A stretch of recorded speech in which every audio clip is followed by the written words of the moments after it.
What the heck do all the different values of your home really mean? Hi, this is Jerry Nicklow, Real Insurance Talk with Huff Insurance. And there could be several different values of your home depending on where you're looking. The first place you look is your homeowner's insurance. You're going to see the replacement value of your home. Replacement value is simply that. It's the cost it's going to take to rebuild your home from the ground up should something devastating happen to your home.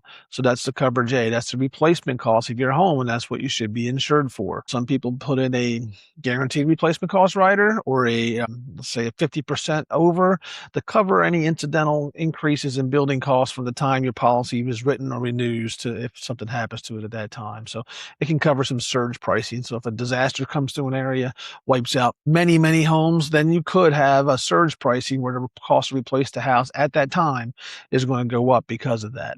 So there's some values built in to the replacement cost. Then you got the market value of your home. Your loan that you get from your lender is based on the market value of your home.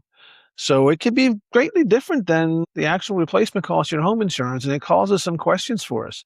So you can have cases where somebody has a waterfront home. So you got a smallish home on the waterfront, a little 3-bedroom rancher that you paid $1 million for because it's on waterfront. But then you get your insurance, and the insurance says it's only got a value of $475,000. And how is that the case? Because the insurance is only covering the actual house, not the land or the value of the land that it's on. That's going to be valuable land whether that house is sitting there or not. So we get into arguments sometimes with the mortgage company because they say you're not insuring it enough because we got a $700,000 loan. You're only insuring it for $475,000. We have to insure it for replacement costs. We can't insure it for market value because they're not going to pay any more than the replacement cost. If something happens, that lender still has the value of the land in order to recoup their money if they have to. So in Maryland, they cannot force you to insure your property for more than the replacement cost value. That's just simply in the regulations and laws. So that's another value. And then on the opposites, it's true sometimes too. Some of the urban areas, say we have people who buy, say, Baltimore City row home. They buy it for $35,000. You know what? The replacement cost on that's probably going to be closer to $150,000. So they don't understand why they got to insure it for a lot more than they paid for it.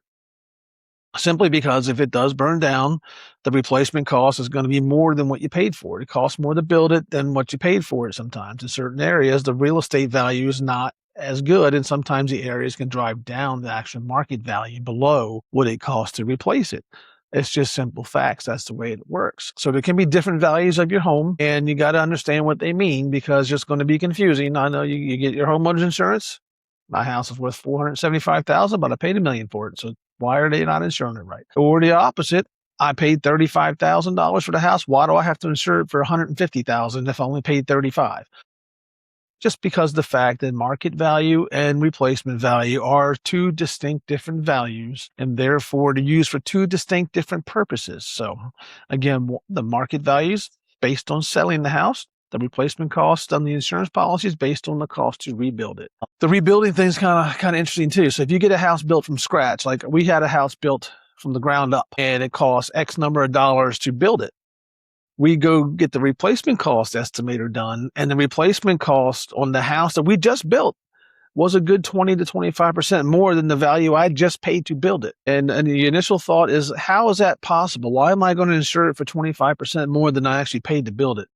Interesting concept is that the cost to rebuild a house in the same location that where one's at actually costs more than building it from the ground up because they have to work around things. They got to work around the existing structures or the existing damage that might have to be removed. So the cost of the replacement cost includes debris removal, which you didn't have to do when you built from the ground up.